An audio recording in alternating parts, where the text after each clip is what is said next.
Universidad San Sebastián, una gran universidad, presenta Agenda Joven en CNN Chile. Bienvenidos a Agenda Joven, esta mirada refrescante, renovada de las nuevas generaciones. Se ha discutido todo este tiempo, partió todo con una polémica acerca de la cifra de pobreza, que era así el 14,6 y el 15,1, y la verdad que para mí, en lo personal, es discusión de la cifra bastante estéril, porque igual estamos en cifra roja. Es como en una prueba, en un examen, haberse sacado entre un 2,1 y un 2,3. Estamos reprobados de todas maneras. ¿Cuál es la lucha que debemos dar contra la pobreza? ¿Cómo lo ven las nuevas generaciones? ¿Somos un país rico o un país que está ganando plata y reparte desigual? Yo creo que las dos cosas, a lo mejor, rico y repartimos desigual. Bueno, pero los que opinan acá son este panel. De inmediato presentamos a Alexander Clivadenko, quien es director social de Un Techo para Chile. ¿Cómo estás? Muy bien, muchas gracias. A mi izquierda, don Pablo Ortúzar, director del Instituto de Estudios de la Sociedad. ¿Cómo está ahí? Bien, muchas gracias. Don Nicolás del Valle, del Centro de Análisis e Investigación Política, CAIP. Así es, gracias por la invitación nuevamente, Pablo. Gracias. Y estamos a la espera de don Claudio Alvarado, de Idea País. ¿Sabe que venía en metro? De ahí se hacen los transbordos y todo.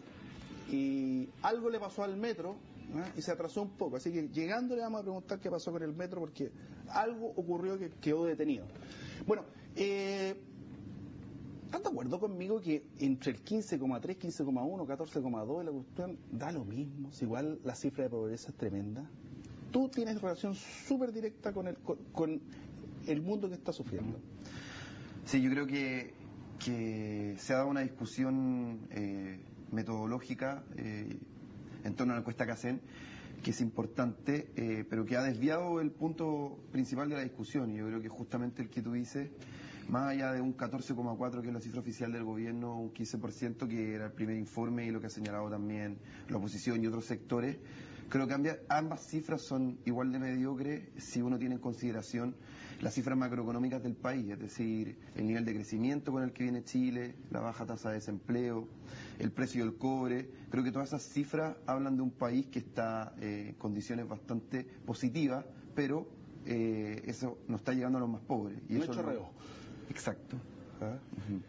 ¿Sabes qué, Pablo? Mira, yo creo que es cierto, hay dos discusiones, una discusión la metodológica, de cifras, y por otro lado las cuestiones de fondo, si tú quieres. Sí. Ahora, la cuestión metodológica, si bien es muy técnica, no es menor y es importante por varias cosas. Por un lado, sobre todo cómo se plantea la opinión pública, tiene que ver con la fe pública y cómo queda la institucionalidad, por un lado, que presenta esta cifra. Eso es importante detenerse en eso. Y por otro lado, también es importante detenerse en las cuestiones metodológicas porque implica pensar cómo medimos la pobreza, cómo queremos entender la pobreza y a partir de ahí formular ciertas políticas públicas. Finalmente las cifras sirven para formular políticas públicas, nunca pueden hacer una radiografía perfecta de la realidad, pero tratan de hacerlo, y es importante abrir el debate de si estamos midiéndolo bien, si queremos seguirlo midiendo como lo estamos haciendo, o si queremos mirar, por ejemplo, a los países europeos, por ejemplo, o otros países desarrollados que lo miden de manera distinta. Siento que es importante aclarar que la encuesta CACEN no mide específicamente pobreza. Lo que la encuesta CACEN mide es solamente un elemento de la pobreza, y esa es la distribución de los ingresos en el país. Claro. La pobreza es algo que tiene muchas más dimensiones que la del ingreso. Ayer tuve la suerte de estar en un foro que trataba sobre el problema principal de la segregación en las villas de blogs. Me parece que esa es una de las heridas más grandes que tiene la pobreza hoy día en el país, y eso no lo están midiendo la encuesta CACEN. La guetización, lleno de guetos. Oye, tú compartes lo que decía que... Mira, lo de la parte metodológica, yo estoy de acuerdo contigo, sí, es importante, porque se desacreditó un elemento que es importante, que es la cifra que se puede entregar vía CEPAL, vía CACEN, quedó desacreditado porque pareciera que podía ser manipulable. Claro. Eso está ahí. Pero ¿tú crees que esta cifra de pobreza es acorde a los tiempos que estamos viviendo?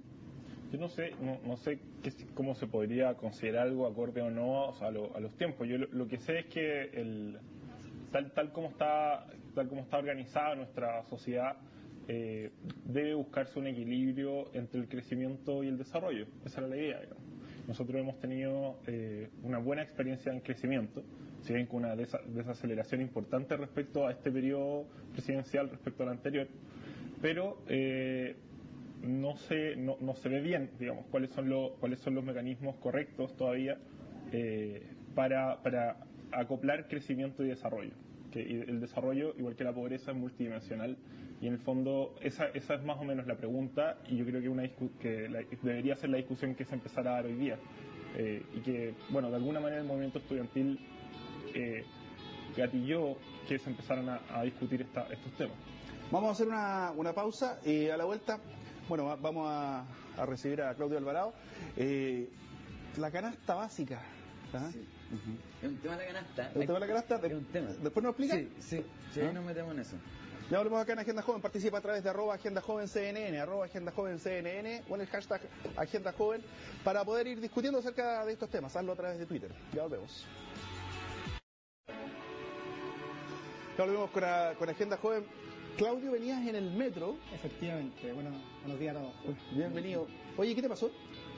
Venía en el metro, línea 2, y informan básicamente que por un problema en la estación Cementerios, primero íbamos a estar venido más tiempo a lo normal, ese tiempo a lo normal fue, no sé, 20 minutos, y después informan que por el mismo problema, solamente hasta estación Cerro Blanco iba a continuar la marcha, digamos, del metro, y bueno, a la salida de esa estación, obviamente producto de la cantidad de gente que empezó a salir, sobre lo normal, flujo de gente, estaba en buen chileno la embarrada. Así sí, los buses no paraban por la cantidad de gente. O sea, para la gente que nos vaya a ver en la repetición, esto ocurrió este sábado a las 10:30, una cosa así. 10:30, un cuarto para... No, 10:30, 10:40, sí. Sí. Bueno, vamos a ver qué es lo que nos pueden contar desde los otros lados de CNN, si es que tienen alguna... Que tuiteen qué pasó. Alguien si sabe algo, por favor, que nos vaya contando. Oye, a ver, la discusión sobre la cifra de la pobreza yo la quiero dejar un poquito de lado. Eso sí que quedó manipulado y quedó mal parado la medición. Pero un 15% de pobreza, 14, 16, a mí me da lo mismo, de verdad, porque encuentro que es pésimo igual. ¿Tú crees que está acorde a los tiempos o con el devenir de los próximos meses o años, esto se debiera solucionar por el camino que vamos ya? ¿Estamos bien encaminados o no estamos bien encaminados? Ahí me cuesta imaginar que sin algún tipo de medidas que obviamente escapan a lo que puede decir aquí cualquiera de los presentes, porque es muy multidimensional el problema, como alcanza a escuchar en Maquillaje Llegando, yo creo que algo hay que hacer, o sea, hay que repensar medidas que permitan atacar este problema de manera más global, porque tal como tú decías, el porcentaje no es bueno. Obviamente que siempre es bueno ver los avances, y me parece que tampoco hay que ser autoflagelante de más, pero cuando hablamos de las cifras, en porcentaje se olvida lo concreto, que hoy día son más de 2 millones de personas las que viven entre pobreza e indigencia, y eso es muchísima gente. Obviamente han habido avances, yo creo que no hay que ser, insisto, ciego con eso, pero la cantidad de chilenos que viven en pobreza claramente deja de manifiesto que el exitismo es muy discutible. Yo creo que la celebración tiene que ser con estos matices. Oye, dime una cosa, la canasta. Sí, mira, tiene relación con lo que tú preguntas, es acorde a los tiempos, ¿cierto? Yo creo que aquí hay dos cuestiones que hay que plantear. Lo primero es cómo medimos la pobreza. Bueno, nosotros sabemos que América Latina lo mide distinto a los países europeos, por ejemplo, en donde tú tomás la mayoría de la gente, el sueldo de la mayoría de la gente, y los sueldos que están debajo de esa mayoría son pobres. Significa que es una medida más exigente de la pobreza. Si eso lo aplicáis a Chile, tendríamos más pobres, por ejemplo. Hay otros países desarrollados que lo miden per cápita. O sea, si tú ganas $2 diarios, y con eso eres pobre. Y si ganas, otros son un poquito menos exigentes, si tenés 1,25, eres pobre. Si eso lo aplicáis acá, en Chile, bueno, habrían menos pobres. En cambio, en América Latina se miden de acuerdo a la canasta familiar, que es una canasta que incluye ciertos alimentos y otros bienes, ¿cierto? Y eso se mide de acuerdo al costo de vida y en el fondo, y en relación a los ingresos, siempre en relación a los ingresos. Y a la ubicación. Claro, y a la ubicación. Y se trata de pensar de esa manera la pobreza. Ahora, lo que implica eso, ¿en qué medida esta canasta familiar está actualizada? Lo que yo estaba mirando antes, detrás de cámara, y es que un helado de paleta, así tal cual, es un elemento de la canasta familiar. Entonces hay que preguntarse, bueno, ¿cuál es la actualidad? Aquí nos decían, bueno, que un instrumento de 1987. Bueno, entonces hay que preguntarse también, ahora, evidentemente hay cierta actualización al interior, y incluso hay tema con la CEPAL, ¿cierto?, que el 2007, por el alza de los alimentos, la crisis, también quiso meter ahí un ajuste, digamos. Pero entonces habría que hacerse cargo de si es que es acorde este tipo de medición. Necesitamos una medición más exigente, como el europeo, por ejemplo, ahora que nos estamos acercando somos países emergentes al desarrollo. Sí, yo creo que agregaría una salvedad ahí, que creo que en la región sí tenemos dos muy buenos ejemplos, que es Colombia y México. En ambos países han sido capaces de elaborar un instrumento que es multidimensional, y que es capaz de incorporar no solamente ingresos, sino además otras cosas. Explícanos a qué te refieres con multidimensional. ¿A qué me refiero? Para que todos entendamos. Me refiero que, bueno, cuando uno habla de pobreza, la pobreza uno no la puede medir únicamente por el tema de los ingresos. La pobreza se relaciona con una serie de otros fenómenos y que es imposible no medir a la hora de establecer cuál es la realidad de pobreza en un país. ¿Cuáles son esos fenómenos? Tienen que ver con el acceso a la educación, con la calidad de la educación, tienen que ver con el acceso a la salud, la calidad de la salud, tienen que ver con materia de vivienda, por supuesto, cuál es la vivienda a la que están accediendo los más pobres del país, en qué lugares están ubicadas esas viviendas, es un tema que es de suma importancia, tiene que ver con el acceso a la justicia, cuál es la justicia que reciben los más pobres en el país, y tiene que ver con una serie de otros elementos que hoy día en Chile no se consideran en la ecuación. Dime una cosa, tú tienes contacto directo con ese mundo, que muchas veces desde ciertos centros del pensamiento se ve desde lejos y se ve a través de cifras nomás. Y muchas veces mucha gente que está en la casa también no tiene mucho contacto directo. Dime, en tu experiencia, y me voy a apoyar en una pregunta, dice, el 6,5% del desempleo es porque la gente no quiere o no le gusta trabajar. ¿Flojera será causa de la pobreza en Chile? Una pregunta, lo dice Ed Soto G. Pero es un prejuicio, un estigma que a veces se le... Es un prejuicio y lo hace como pregunta, no lo está afirmando. Sí, yo creo que es un prejuicio que a mí me toca escuchar bastante. Es uno más de los prejuicios que tenemos en un país que es muy clasista. Y es un prejuicio porque a uno le toca ver la realidad de la gente que vive en campamentos, por ejemplo, y si uno solamente analiza el caso de las mujeres, son testimonios de esfuerzo, de constancia y de un coraje impresionante. O sea, son mujeres que están sacando adelante sus hogares, son mujeres que además tienen que aportar económicamente en la casa porque no alcanza, que con la poca plata que tienen que hacer milagros y estar yendo a la feria y estar yendo a otros lugares a vender cosas, a comprar. Entonces es una prueba diaria de esfuerzo que la verdad es que me parece que es súper injusto ese prejuicio. Yo creo que en todos los niveles de la sociedad existe gente que quizá no son personas que les guste trabajar tanto, pero las personas que viven en la supervivencia todos los días son personas que están obligadas a tener que salir adelante. Y creo que las personas que viven en pobreza viven el día a día de esta manera y por lo tanto yo no veo que existan esos espacios para simplemente dejarse estar y no hacer nada. Por el contrario, son personas que tienen que estar todo el tiempo intentando salir adelante y ver cómo llegar a fin de mes, cómo llegar a fin de mes, cómo pasar el día y cómo pasar el día en los casos más graves. Sí. Oye, responsables, no digamos todos ni la sociedad, pero los últimos gobiernos, y los anteriores, ¿qué roles han cumplido con su tuyo, Claudio? Mi impresión es que se han hecho avances, como yo decía anteriormente. O sea, el problema, me parece a mí, es que, y particularmente respecto, por ejemplo, a la medición de la pobreza, que es una cuestión que es muy relevante para saber cuál es la real dimensión del problema que estamos enfrentando. Yo creo que hay dos dimensiones y ambas tienen cuota de responsabilidad importante. Una primera, como se decía acá, es no hacer esfuerzos más profundos por tener una visión más multidimensional, más integral de la pobreza. Y eso ya algo se ha comentado, pero a mí hay algo que me preocupa aún más. Supongamos que no se quiera avanzar en una cuestión tan elaborada porque es muy difícil, porque es muy intangible, pero pasa que el instrumento que ocupamos para conocer cuál es la real dimensión del problema, incluso en su misma estructura, es muy anticuado. Falta, si es que vamos a utilizar la canasta básica, al menos una actualización de ella. O sea, yo creo que la principal responsabilidad es no querer tener real dimensión del problema. Y ahí voces autorizadas, distintos sectores reconocen. ¿Por qué no se quiere ni siquiera actualizar la canasta, sin ni siquiera entrar a hablar de otros elementos más profundos? Porque lo que va a pasar es que va a haber o sea, hay un tema de comparabilidad, lo que se dice, pero lo que está en el fondo pareciera ser, y políticamente lo que no se quiere es reconocer de que la pobreza en Chile no es de 10, 12%, 15%, sino que es 25, 30%, como decía un estudio al respecto del actual ministro de Hacienda hace muchísimos años atrás. La CEPAL. O sea, era muy claro cuando él les publicó este estudio y ahí va más efectivamente. Sí. O sea, 30% de pobres en Chile por lo menos es que actualizamos la canasta. Sí. Entonces yo creo que la primera gran responsabilidad es no querer asumir el país que vivimos. Y eso que suena muy etéreo, yo creo que trae consecuencias prácticas. Y en ese sentido, el debate sobre la pobreza requiere en primer lugar diagnosticar con claridad qué es lo que estamos viviendo. O seriedad. Usted, compañero, ahí que lo veo meditabundo. Estaba pensando, me estaba acordando de la discusión en torno a la cultura de la pobreza respecto a lo que tú decías, que fue una discusión dentro de la antropología en los años 70.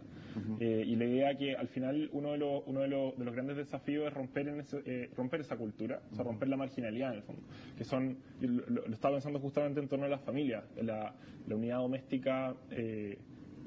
La unidad doméstica en familias pobres, lo que se observaba por lo menos regularmente, estaba compuesta principalmente por una madre y sus hijos, y muchas veces por padres ausentes o que volvían, o que incluso eran una amenaza para la familia muchas veces. Y eso iba generando, digamos, va generando ciertas prácticas y cierta forma de vivir que tiende a mantenerse y tiende a reproducirse.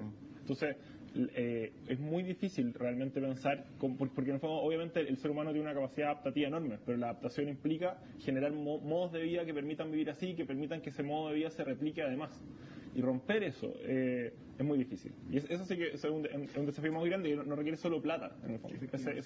Sí, en términos de antropología, yo creo que lo que se da ahí es que frente a esa realidad se generan valores y antivalores, como en otras realidades. Y quizás ahí lo que es más difícil es romper esa forma de pensamiento más concreto y poder pasar a una forma de pensamiento más teórico. ¿A qué me refiero con esto? Nosotros, por ejemplo, trabajamos en los campamentos en programas de ahorro. Es difícil generar esas costumbres y esos hábitos en la gente, precisamente porque ellos viven en una realidad quizás de un pensamiento más concreto, en la que, como tú bien dijiste, la preocupación principal es cómo llegar al fin del día, cómo llegar al fin de mes, y en esas condiciones se hace difícil estar mirando hacia adelante y teniendo un pensamiento un poco más de planificación. ¿Tú sabes lo que es la pobreza equipada? No tengo la menor idea. ¿Sabes lo que es la pobreza equipada, no? La pobreza equipada lo leí en un artículo por ahí. Habla de que hoy día el pobre tiene televisor, Claro. tiene hasta computador, Claro. pero igual sus necesidades no han sido satisfechas. Entonces, en ese sentido, ¿cuál es la dimensión de esa pobreza que estamos midiendo? Y a veces uno desde lejos, y en esos pensamientos medio sin filtro que uno pudiese tener, esas frases sin filtro para decir, no tienen plata para la casa propia, pero tienen afuera la antena del televisor satelital. Entonces, en ese sentido, ¿la cultura de la pobreza ha cambiado? ¿Es otro tipo de pobreza respecto a lo que era hace 30 años? ¿Cómo lo ves tú? Yo creo que sí ha cambiado, y un buen punto el que toca Pablo, o sea, abordar un poco este problema, porque por un lado está este concepto de pobreza que se mide en relación al ingreso, ¿ya? Ahora, es un lugar común en este mismo punto el de lo multidimensional. O sea, los economistas dicen, yo pongo una ecuación, pongo el ingreso, una constante, y escolaridad, barrio, etcétera, saco la fórmula matemática y me da el análisis en específico. Siempre, aunque sea multidimensional, va a estar de acuerdo en el ingreso, viejo. Ahora, este otro concepto, en el fondo hay que pensar otro concepto de pobreza distinto, ¿no? Determinado por el ingreso, que es una dimensión más bien cultural. Yo lo llamaría una pobreza de experiencia. Eso es lo que vivimos nosotros, una pobreza de experiencia en el mundo contemporáneo. Y en ese sentido, bueno, esa pobreza de experiencia se caracteriza por una sofisticación en el equipamiento de la vida cotidiana. O sea, no solamente en la reproducción de ciertas prácticas, sino también en la incorporación de ciertos artefactos que son necesarios para el día a día. Entonces, claro, te das cuenta también que en esta canasta, por ejemplo, con la cual se mide la pobreza en Chile, no incluye ciertos elementos como el celular. Antes, hablando con la gente de producción, bueno, dice, oye, pero tú veis la estadística de celulares en Chile. Hay más que población. Y eso no está contemplado. Entonces, finalmente termina siendo una necesidad creada, construida, artificial, pero una necesidad que termina siendo parte de la vida de todos los chilenos. Entonces, yo creo que también habría que, yo no digo incorporar ese elemento a la canasta, por favor. De hecho, creo que hay que cambiar el instrumento. Pero me parece que es interesante tratar de mirar esta pobreza de experiencia que no puede ser entendida solamente a partir de la variable ingreso. Hay que entender otro concepto de pobreza distinto que no se está midiendo. Entonces ahí parece ser que necesitamos otro tipo de mediciones más bien más cualitativas, quiero decir, y no solamente determinadas por estas regresiones lineales que le encantan a los economistas. Iniciativas que le han faltado a estos gobiernos. Hay muchas iniciativas, yo siempre he pensado que son de decisión política, y otras que son de decisión económica, que ahí se entra en otro plano, pero política a veces lo mencionaban en la agenda nacional, cuando tú ves que la distribución del Fondo Común Municipal es pésima, ahí no le cuesta un peso al Estado instaurar otro tipo de ley de rentas o de distribución del mismo Fondo Común Municipal, entonces ahí no hay plata de por medio, no saca plata el Estado. Entonces, iniciativas que le han faltado, Claudio, ¿qué crees tú? Voy a decir dos cosas como en los extremos opuestos. Desde lo más simple y lo más obvio, justamente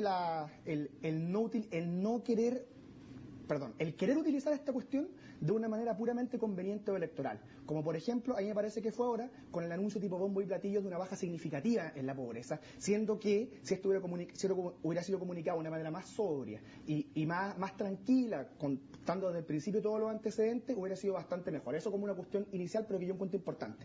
Y desde lo más de fondo, como ir al otro extremo, a mí me parece que hay una cuestión que acá no se puede dejar de decir y que ciertamente resulta polémica y esta podría desviarnos, pero que yo lo encuentro muy importante, que en debates como este es donde se refleja quizás con mayor evidencia, como se palpa más firmemente, la importancia de promover entornos familiares estables. Ahí me parece que en ese sentido es bien notable como la evidencia empírica lo muestra de una manera pero irrefutable, centros de pensamiento de las más distintas corrientes ideológicas, cómo la vulnerabilidad se ve mejor enfrentada de contexto familiar estable, cómo en el caso de la conyugalidad hay una cuestión directa. Estoy diciendo que el caso de los más pobres existe mayor cantidad de familias inestables que en el caso de las familias que... No. Estoy diciendo dos cosas, pero que van en la misma línea. Por un lado, que en todo contexto, pero especialmente dada las necesidades, se nota el caso de familias más vulnerables, familias estables ayudan a enfrentar mejor el problema. ¿Cómo el justamente promover desde la política pública instrumentos que incentiven ese tipo de familias permite vivir mejor como sociedad? En ese sentido, hay, como les digo, estudios pero muy recientes, y no solamente en Norteamérica, en Chile, en que lo muestran de manera palpable. Y en Chile no se promueve la familia estable, no se promueve la familia matrimonial, y esa cuestión que se ve de una manera muy de fondo, muy profunda. Hay políticas públicas concretas que podrían colaborar a enfrentar el problema de manera integral, y yo lo encuentro importante. O sea, aquí es donde se ve cómo la lógica de los puros derechos individuales, o cuestiones más a veces como progresistas, se olvidan de la realidad concreta. Yo creo que esto es muy importante recordarlo, muy importante. Pero sí, yo en buena medida estoy de acuerdo, ¿no? O sea, en cierta medida estoy de acuerdo. Yo creo que es súper importante poder justamente estudiar bien. Yo creo que las ciencias sociales en Chile estamos, digamos, en deuda con la, de hecho, especialmente en el ámbito cualitativo, con entender bien el fenómeno de la pobreza, entender bien, y por eso me refiero a cómo funcionan la mayoría de estas unidades domésticas, y a partir de eso tratar de generar políticas públicas que estén focalizadas a establecer puentes, digamos, porque hoy día el problema, que eso yo encuentro que tú lo decías muy bien, Nicolás, el problema es la exclusión respecto a, en el fondo, no solamente la pobreza, no solamente no tener una cierta cantidad de calorías diarias o una cosa así, la supervivencia, sino la exclusión de un montón de sistemas funcionales de la sociedad. Y esa exclusión lo que genera, obviamente, es marginalidad. Y la marginalidad, tratar de generar puente hacia la inclusión, es la pregunta, y no es tan fácil de responder, y no es solo plata. Oye, ¿qué rol nos cabe a nosotros como medios de comunicación? Porque, a ver, yo te aseguro que nosotros el hecho de estar hablando de pobreza no nos genera la gran sintonía. Sí, y somos tremendamente discriminadores. ¿Ah? Yo nunca supe por qué, pero yo lo hacía, que estaba al aire, decía, en esta villa, en esta población, aquí había residentes, pobladores o vecinos. Sí, claro. Somos tremendamente discriminadores, y eso también impide ver lo que queremos ver. ¿Se acuerdan que hubo una teleserie que reflejaba la toma Peñalolén? Fue un fracaso. Sí. Cuando tú hablas por ejemplo, de teleseries chilenas que hablan de riqueza, les va bien, porque te dicen, no, es aspiracional. Entonces, tenemos una cuestión discriminadora. Hay un Chile que no queremos ver. Hay un Chile, en el caso de Santiago, de Plaza Italia para abajo, hay un Chile que no solamente vive la pobreza, sino que vive el temor de la delincuencia, que vive en las 4 horas arriba del Transantiago. Entonces yo creo que estamos incubando con esta discriminación, con el rol de cada uno, probablemente movimientos sociales de envergadura. Lo estábamos viendo en el caso de los estudiantes que fueron a salir a las calles, pero en un momento, si no nos preocupamos del descontento de la gente, no llegamos a ello con la ayuda a tiempo, vamos a generar un fenómeno social que uno va a decir, ¿está justificado o no? Sí, yo creo que es súper importante relacionar eso con la pregunta anterior que tú hiciste, porque creo que no es que los canales tomen la decisión de hacer eso, sino que creo que la sociedad está ordenada de esa manera. Claro. O sea, así la hemos ido construyendo. Y por eso creo que es súper importante tu pregunta respecto a las políticas públicas. Yo creo que es hora de que efectivamente nos demos cuenta de que el discurso de las oportunidades con el que hemos venido trabajando desde hace mucho tiempo, no solo este gobierno, desde antes, es un discurso que tiene que dar un paso al lado para el discurso de una cierta igualdad de posiciones. O sea, ¿a qué me refiero con esto? Que es necesario nivelar la cancha de alguna manera. ¿Y por qué digo esto? Porque hoy día estamos viviendo en una sociedad que está absolutamente desintegrada porque no tiene ningún espacio de encuentro. Los chilenos hoy día no nos encontramos en los barrios donde vivimos, cada una de las comunas hoy día representa una clase social distinta, no nos encontramos en la escuela, en las empresas o en el trabajo, se hace muy difícil hacerlo y hoy día prácticamente no tenemos espacios de encuentro. Entonces lo que estamos haciendo al final es construir países paralelos y eso lógicamente genera problemas sociales que son grandes. Y las políticas sociales que tenemos hoy día no están atacando esos problemas, son políticas que están focalizadas, principalmente son políticas que se concentran en transferencias monetarias, en algunos casos condicionadas, en otros no. Muchos bonos, eso es lo que hemos visto en el último tiempo, y lo que efectivamente necesitamos acá son políticas desde una visión más universal que permita no solamente trabajar con los más pobres, sino que con todos aquellos que están en situación de vulnerabilidad, y es un fenómeno mucho más grande que la pobreza. Yo creo que a veces falta valentía y romper huevos para poder avanzar en este y en otros temas. Pausa, ya estamos de vuelta, participa a través de Twitter. Ya volvemos. Ya volvemos acá con Agenda Joven. Mucho se ocupa del discurso político. ¿Y por qué? Porque parte importante de los chilenos se considera de clase media. Desde la persona que apenas sobrevive, dice soy de clase media baja o de clase media, hasta ciertos millonarios que decían soy de la clase media, pertenezco a ustedes. El mismo presidente cuando era candidato dijo que era de clase media. Entonces, la clase media también es una víctima de esta desigualdad, de este desarrollo, o no es tan urgente esa ayuda que requiere la clase media, porque también estamos generando el descontento. Y te voy a decir algo, por ejemplo, hay una familia que tiene un ingreso de 500.000 pesos, 2 hijos, no podríamos decir que es una clase media acomodada. O sea, tiene acceso a muchas cosas, pero también le cuesta carísimo todo. O sea, cuando tú te das cuenta que el kilo de pan llega en algunas comunas a los 1.300 pesos, el litro de leche cuesta 600 pesos, no sé, pues, ¿de dónde para ir la olla? Mira, yo creo que igual hay que pensar, es interesante lo que plantees, porque sobre todo el concepto de clase media es una cuestión un concepto político que se estira mucho, ¿ya? Claro. O sea, esto es una cuestión muy pedestre. Yo tengo, por ejemplo, un amigo que tiene una mesa full en la casa, ¿me entendí? Una casa gigante, pero él es de clase media alta, dice él, ¿no? Pero por otro lado, conocer a personas que viven en una población que está muy complicado en términos de lucas, ¿cierto? Y él es pobre en sentido estricto, pero él no, es de clase media baja. Correcto. ¿Ya? Entonces, si te fijáis, lo que sucede ahí es que el concepto se estira. Ahora, es importante también pensar... El 70% de los chilenos se considera de clase media. Es que, mira, y si tú veis la estadística, por ejemplo, en términos individuales, el 80% del país, individualmente, gana menos de 541 lucas. O sea, estamos hablando de quién gana. Aquí no estoy pensando en el ingreso por la familia, ya familiar, sino por persona. Es decir, el 20% más rico de Chile gana recién arriba de 542 lucas. Claro. ¿Ya? Eso significa ya una diferencia importante. Y se considera rico el que gana arriba de 900.000 pesos. Claro, entonces, ¿qué hay que pensar aquí? Que por otro, que habría que pensar el concepto de clase media un poquito más restrictivo, un poquito más, no tan estirable, ¿ya? Entiendo que funcione políticamente de otra manera y bueno, está bien que sea así, pero también es importante, uno, para entender la realidad, tratar de ocupar un concepto más acotado, menos que se estire menos, porque si se estira el elástico, en términos de concepto, se vacía de sentido y ya no entendemos bien de lo que estamos hablando. Esa es la primera cuestión. Lo segundo, que también hay que hacerse cargo, sobre todo con la pregunta anterior que tú hiciste antes de la pausa, tiene que ver con la cuestión política. plantearse, bueno, no solamente cómo se presentan las cifras, sino también cuál es la credibilidad de las instituciones que dan estas cifras. CEPAL, por ejemplo, que tiene una credibilidad internacional, ahora ha venido, ha sido un poquito pasada a llevar su imagen en términos de gobierno corporativo, si tú quieres, ya en la opinión pública, porque no se sabe bien si la cifra de la CEPAL es la correcta o la cifra del gobierno. Mideplan también queda un poquito pasado a llevar, claro, tengan razón o no tengan razón. Eso en un momento en que las instituciones además están siendo cuestionadas muy fuertemente. Claro. Entonces, hay un daño al país muy grande. instituciones. Hay un daño al país muy grande. Oye, a ver, ojo con la pobreza fuera de Santiago. Santiago no es Chile y muchas veces no vemos la realidad de sectores más rurales, Pablo. Sí, bueno, lo que pasa es Lo que dice Leonardo Aquino. es importante, en general, cuando se habla, y en buena medida la discusión, por ejemplo, en educación, cuando se habla de segregación, a veces se confunde el concepto de segregación con la segmentación, normalmente se hace referencia a Santiago que concentra una enorme cantidad de población, y también uno puede llevar ese tipo de perspectiva a Concepción, quizá, Valparaíso, Viña del Mar.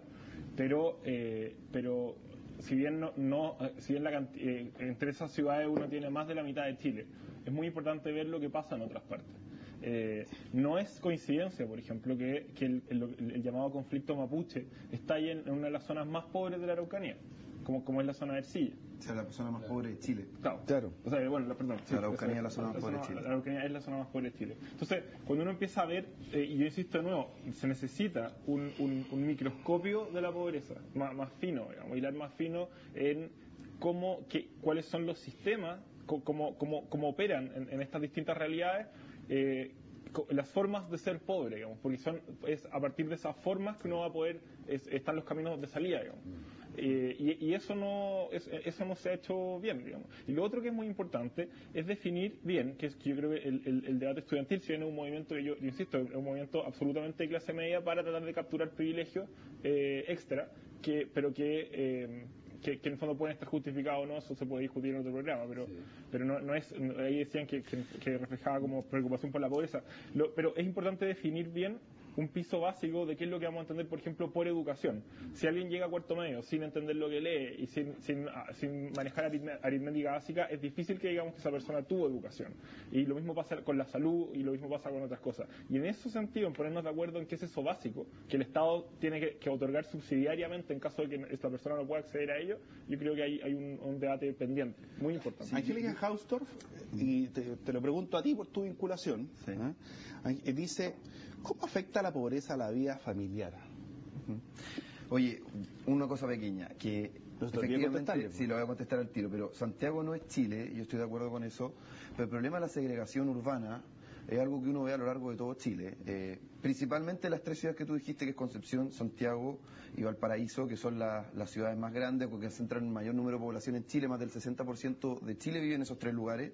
Pero si uno va al norte, ciudades como Antofagasta tienen al extremo norte de la ciudad Vertedero, donde existe un campamento, La Chimba debe ser uno de los campamentos más pobres que existe en Chile, y después en el lado sur de la ciudad es donde existen las casas de todas las personas que trabajan en la empresa minera, por supuesto, con un estándar muy distinto. Si uno va a Puerto Montt, uno se encuentra con lo mismo, lugares como Puerto Vara, otros lugares residenciales, y en el otro lado de la ciudad encuentra sectores como Alerce, que son verdaderos guetos que hemos construido. Eso fue un invento de un gobierno de la concertación, de hecho. Y eso se repite a lo largo de toda la ciudad. Desde una política central, por eso cuando tú dices que aquí que hay que ser más multidimensional, etcétera, mi pregunta sería, ¿a qué te refieres con eso y desde qué punto de vista? Si es que tú crees que tiene que el Estado tener un rol de planificación Yo creo que el mayor. Estado tiene que tener un rol de planificación mucho mayor, y lo pongo con el mismo ejemplo que te estaba diciendo. La política habitacional hoy día es una política que se basa principalmente en subsidio.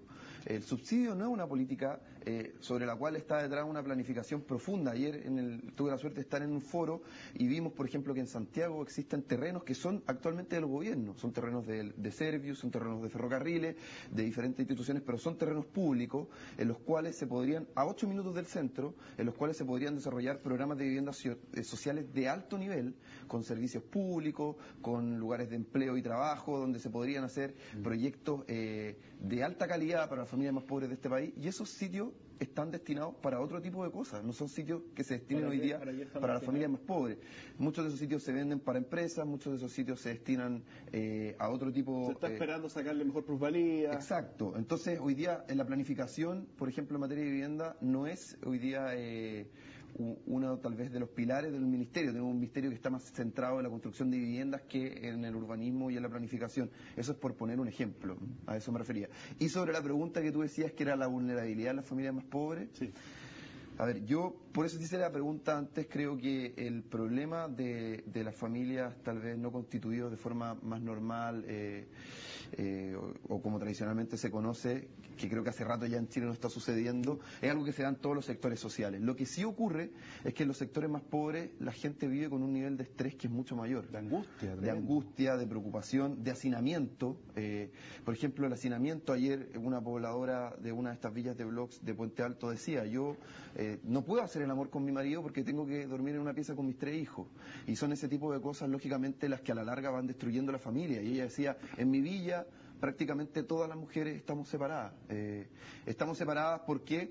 Porque efectivamente no podemos tener una vida de pareja, y cuando uno no tiene una vida de pareja no puede tener tampoco una vida de padre y no puede tener una vida afectiva, y eso lógicamente destruye a la familia, y sí hay un daño gigantesco que ocurre en esos lugares y que no ocurre en otros. ¿Y el rol de los privados? Un segundito, antes de ir a eso, como alguna estadística al respecto, porque efectivamente aquí yo estoy totalmente de acuerdo, y de hecho es bastante obvio, o sea, cómo la pobreza y el no poder ir a una vida como humana te afecta directamente, pero a la inversa, algunas pequeñas estadísticas de un estudio sobre familia, pobreza y bienestar. La proporción de parejas casadas en que ambos trabajan que alcanzan el umbral de la pobreza es solamente el 2% en el quintil más bajo. O sea, de esas parejas solo el 2% es el quintil más bajo. Según cálculos realizados con datos norteamericanos, el matrimonio podría sacar de la pobreza alrededor del 65% de las madres solas, que no trabajan al momento de concebir su primer hijo. Según cálculos realizados con datos norteamericanos, el matrimonio podría sacar de la pobreza alrededor del 65% de las madres solas que no trabajan al momento de concebir su primer hijo, y al 70% de las madres que trabajan a tiempo parcial. Y esto es bien lógico, lo que está detrás de esto es algo obvio, que desde el punto de vista económico, la importancia básica del matrimonio, del contexto estable en que hay dos, proveedores, consiste en que aumenta la probabilidad de constituir hogares con doble ingreso. Y eso es bastante obvio. Lo que está de fondo, en todo caso, yo estoy de acuerdo que esto no es solo un tema económico y no es solo por las cifras, sino que, obviamente, así como la pobreza te repercute directamente, pasa a la inversa, porque un contexto familiar estable te permite justamente adquirir toda la serie de, formación del carácter, virtud, etcétera, que no está ausente en el otro lado, pero que obviamente aquí se ve más afectado, y que te permite superar esta cuestión de una manera más efectiva dentro de lo difícil que es, como se decía, porque aquí la influencia es recíproca, y obviamente eso hay que tener la vista en enfrentar este problema, me parece a mí. No es indiferente, no es irrelevante. Entonces tú decís, el rol de los privados, bueno, una buena manera de apoyar el rol de las personas particulares me parece que va por esta línea, tener presente estas cuestiones. Y tener presente, ¿sabes qué cosa? Cuando llega el momento de discutir una reforma tributaria, un poquito más de generosidad, se pone un puntito más, un puntito menos en el... el economista aquí. Es verdad, un puntito más, un puntito menos, no se va a hacer ni más rico ni más pobre una persona con cierto ingreso para arriba. Pero Pablo, pero si es verdad, si tenéis que aplicar el sentido común, si nosotros nos quedamos siempre en la estadística y la cifra de los grandes pensadores de la ley chilena. Pero una idea sobre eso, fíjate que yo en general, de hecho me hace, de guajas, digamos coloquialmente, me hace sentido lo que tú decís, en general criterios que tiendan a atacar esta cuestión de una manera estructural, a mí en principio me hace sentido, pero creo que eso no puede llevar, y de eso recojo algo del comentario de Pablo, a no olvidar que en estos problemas no solamente bastan las buenas intenciones, sino que hay que tener medios adecuados, y en ese sentido el estudio de soluciones técnicas rigurosas es importante. O sea, yo... Sí, pero o sea, ¿a qué voy con eso? Si nos vamos a ir a pura solución técnica, que no existan los políticos, la política mide más allá de la cifra. Tendría el deber de ver al ser humano.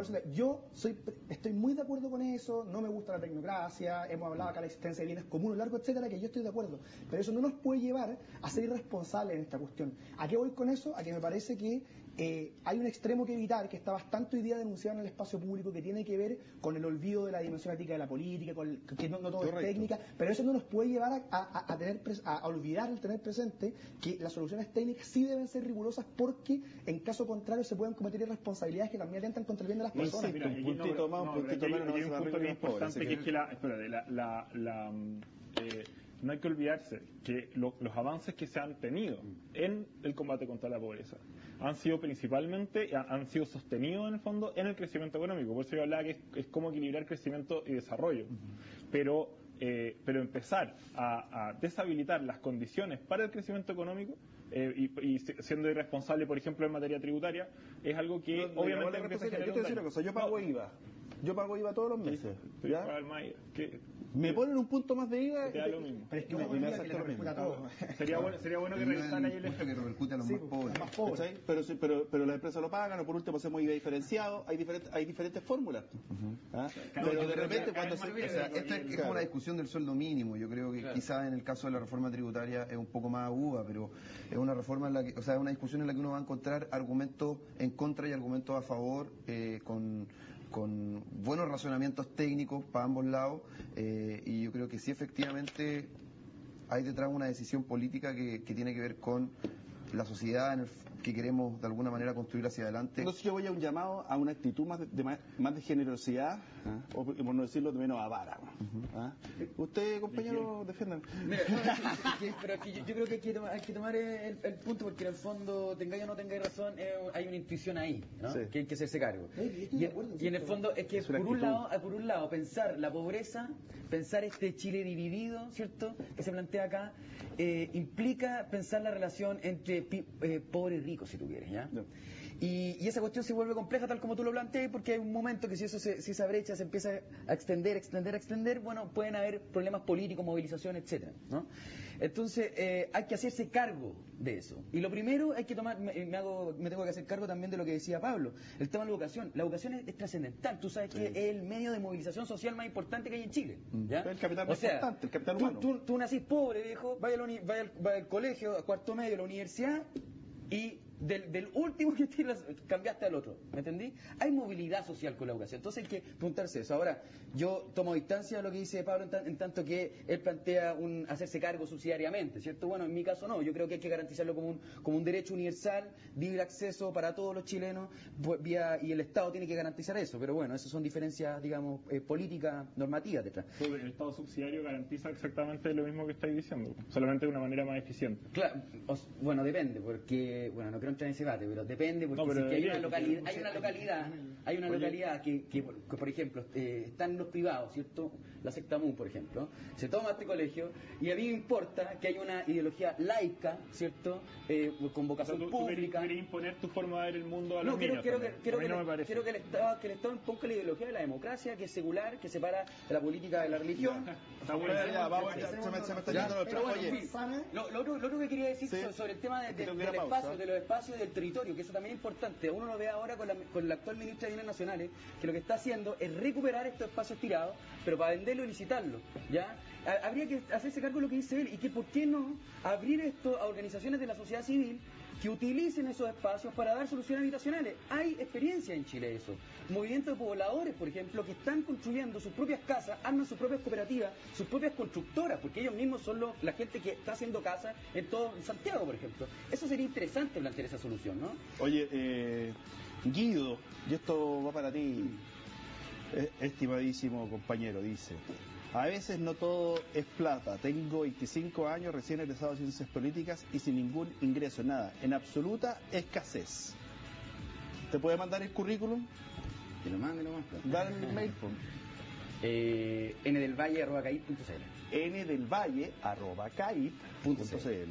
Ya, Guido, veamos si Ya aquí, tú sabes. aquí te dará una mano tu colega. Pausa y volvemos.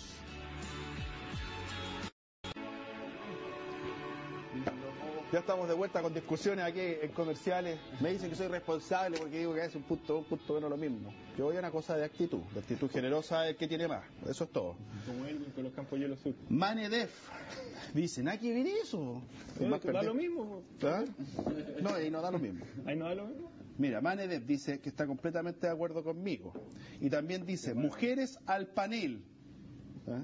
¿Nos cuesta traer panel, mujeres? Mane Ferrari, ¿Ah? ¿no? Sí. Sí, pero tenemos mujeres en el Switch. ¿Ah? Sí, Ahí van bienvenidos. sí, vamos en serio, pero igual nos faltan mujeres. ¿Y por qué no traemos más mujeres? No, nos cuesta traer, pero además, porque ellos no quieren salir. ¿Ah? Sí, engaña. Yo puedo invitar a la directora social de nuestro centro de investigación. ¿Cómo se llama? Elisa. ¿Cuándo viene? Cuando tú digas. Próximo capítulo, estamos listos. Ya. Soy Days, dice que el matrimonio saca a las mujeres de la pobreza. ¿Qué razonamiento más machista? Me pregunta, ¿cuántas mujeres autónomas hay? Ojo. Es que esos son los temas de los cuales yo creo que hay que hablarlo como sin... Lo voy a decir en simple. Yo creo que en muchos de estos problemas existen muchos prejuicios, algunos los denunciaban en las peleas de comerciales y aquí, cualquier gallo que habla que considera importante promover la familia por el bienestar que trae a sus miembros, conservador, no sé. Oye, aquí, yo lo único que estoy diciendo es que hay evidencia empírica que proviene desde sectores de pensamiento muy distintos, que muestra cosas concretas y que no puede ser indiferente. Obviamente, la razón para vivir en familia no es económica. Obviamente, alguien que se casara pensando solamente en la utilidad de ingresos sería alguien que no entiende lo que es el matrimonio. Pero ojo, que los datos están y muchas de las madres solteras o mujeres solas que llevan el hogar son víctimas de un abandono y sufren eso en carne propia, y eso no puede tampoco creer que el reconocer eso y el promover que hayan cuestiones de lógicas más comunitarias automáticamente quiere imponer no sé qué cosa. La cuestión es mucho menos prejuiciosa y más fina, y los datos están. Pero yo agregaría que para el hombre también, el ejemplo que pusiste, para el hombre también vivir en una relación implica mayores oportunidades para poder salir de la pobreza. Y de hecho, es para ambos lados. Efectivamente, y de hecho es bien notable eso, como, bueno, ahí nosotros no tenemos tanta evidencia, a diferencia de esto que decía antes, pero en los Estados Unidos y en Europa muestran cómo, por ejemplo, los hombres casados desarrollan una serie de actitudes comparativamente, pero en nivel muy diferente, de lógicas de responsabilidad, de fomento del ahorro, y cuestiones lógicas, porque lo que es vivir en familia, el beneficio es para los dos, porque lo que está detrás es algo más profundo. Bueno, nuestro Código Civil tiene como estándar de comportamiento ideal, digamos, al buen padre de familia por eso, porque una persona responsable es una persona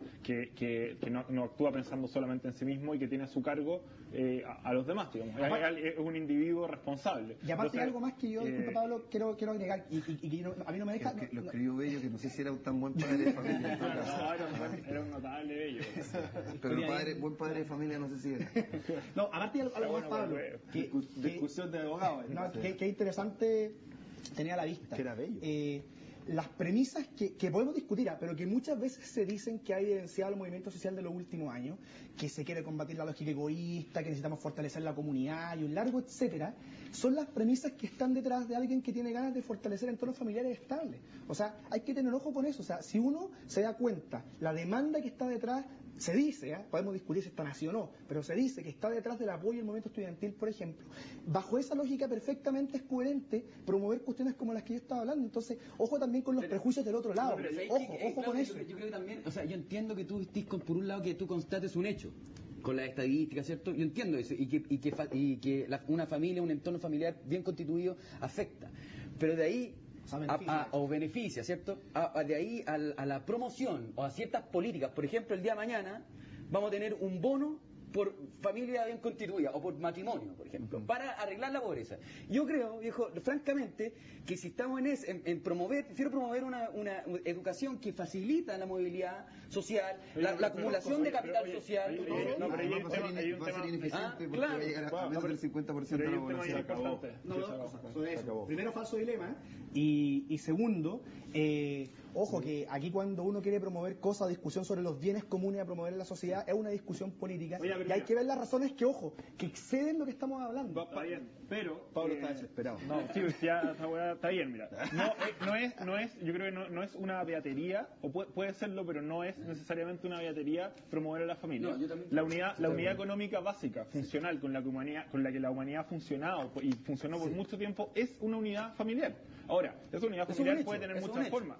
Efectivamente, por ejemplo, en el caso, la familia puede ser una familia extendida, que de hecho es la que tiene más plasticidad, digamos, para enfrentar contextos económicos difíciles, y que normalmente está asociada al campo, por ejemplo. Claro. O puede ser... Pero Claudio está hablando del modelo de familia tradicional. Bueno, yo voy a defender el punto que efectivamente tener la unidad doméstica, una unidad familiar que pueda sostener, permite estrategias económicas mucho más eficientes, y es lógico, y por eso es la forma en que la humanidad se organizó por miles de años, digamos, de manera preferencial, es obvio. Ahora, eso puede tener muchas formas, en el campo de hecho, no sé, los mapuches tenían muchas señoras y se nos acabó, libro, rápido. No, son lo que hemos hablado, lo he citado harto, Estudio Familia, Pobreza y Bienestar, de Eduardo Valenzuela y otros, donde muestra muchas de las cosas que hemos dicho. Los números no mienten. Yo quería recomendar un libro, Namkul Café, El viaje de los mapuches de la Araucanía a las Pampas Argentinas. Buenísimo. Del antropólogo Álvaro Bello. ¿Y usted? Libro, blog, película, lo que quiera.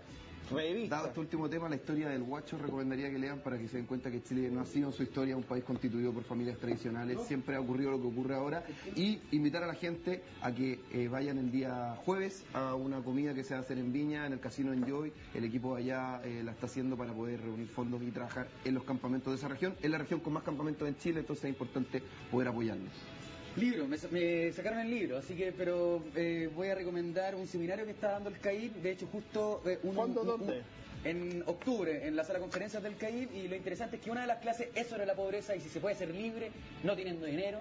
Hay otro sobre el matrimonio igualitario, por ejemplo. Hay varios temas valóricos interesantes, así que visita la página web, lo invito, va a ser... Acuérdate de Guido, ¿ah? www.caib.cl. Muchas gracias por haber estado con nosotros. Nos encontramos el próximo fin de semana en Agenda Nacional y Agenda Joven aquí en CNN Chile. Universidad San Sebastián, una gran universidad, presentó Agenda Joven en CNN Chile.